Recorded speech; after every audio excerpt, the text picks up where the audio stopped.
Bom, agora vamos falar um pouquinho sobre coronárias. É claro que esse tema não podia ficar fora do ACC 2026. Bom, vamos começar falando aí sobre o estudo Orbita-CTO. A gente sabe que existem vários estudos órbita, todos com qualidade, né? E aí eu lanço uma pergunta provocativa, né? Você já viu aquela situação clínica de um paciente ser submetido a um cateterismo, não receber stent, não receber angioplastia e relatar melhora dos sintomas, né? Seria esse um possível efeito placebo? É justamente isso que buscou avaliar esse estudo Orbita-CTO. Ele é o primeiro estudo randomizado, controlado por placebo, a comparar angioplastia versus procedimento placebo em um grupo de pacientes com oclusão coronariana crônica total de um único vaso. Esse estudo incluiu 50 pacientes com oclusão coronariana crônica de um único vaso, né? Não havia outros vasos comprometidos. Eles tinham angina, tinham viabilidade miocárdica presumida pela dor, né? Provavelmente em função aí de circulação colateral. É diferente da situação clínica de um miocárdio hibernado, né? Nesse caso, havia viabilidade, havia dor e havia uma função contrátil preservada. Bom, e aí uma parte dos pacientes foi randomizado para angioplastia e outra parte para procedimento placebo.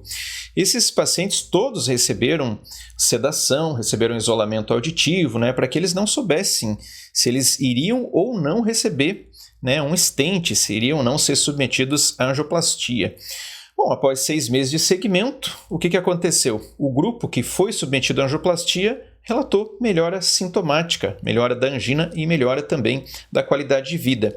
Então, isso mostra que não trata-se apenas de um efeito placebo a realização do cateterismo, e sim que, de fato, pode haver benefício abrindo a artéria nesses pacientes que possuem oclusão coronariana crônica de um único vaso, sem outros vasos comprometidos, né, com a viabilidade miocárdica preservada, né, com a função contrátil preservada e que apresentam angina. Bom, houve também a publicação do segmento de 10 anos do estudo HOST-XM.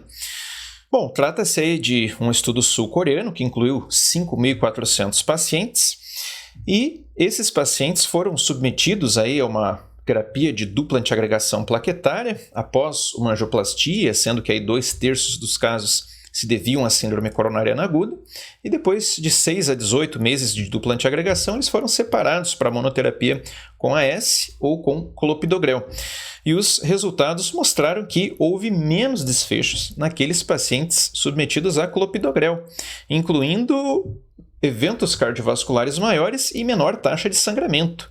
Portanto, o clopidogrel fica aí ganhando um destaque importante como terapia, né, como monoterapia para manutenção aí nas situações de pacientes submetidos a tratamento com angioplastia coronariana percutânea. Bom, e sobre beta-bloqueadores, assunto recorrente nos últimos congressos, nós tivemos a publicação do Smart Decision. Bom, e aí, é seguro ou não suspender o beta-bloqueador após um infarto? As evidências atuais suportam a manutenção do beta-bloqueador naqueles pacientes que têm insuficiência cardíaca, que têm fração de ejeção reduzida. A gente teve, em 2024, a publicação do estudo ABIS, que mostrou que não foi seguro suspender o beta-bloqueador 1 ano após o infarto, né, às custas de aumento da internação, em um grupo de pacientes que também tinha fração de ejeção reduzida, né? Nesse grupo desses pacientes havia fração de ejeção preservada e uma parte deles com fração de ejeção reduzida. E o que o Smart Decision trouxe? Ele foi um estudo também produzido na Coreia do Sul, que reuniu um grupo de 2.540 pacientes e mostrou que a suspensão do beta-bloqueador, cerca de 1 ano depois do infarto, foi não inferior à terapia padrão.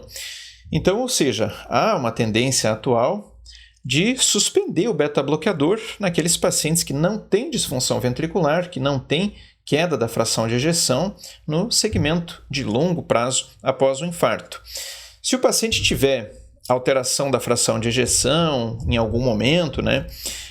Exemplo, um paciente que teve um miocárdio atordoado ou aquele paciente que tem uma insuficiência cardíaca com fração de ejeção recuperada, a tendência é a gente manter o beta-bloqueador e aí você vai ter que individualizar cada caso.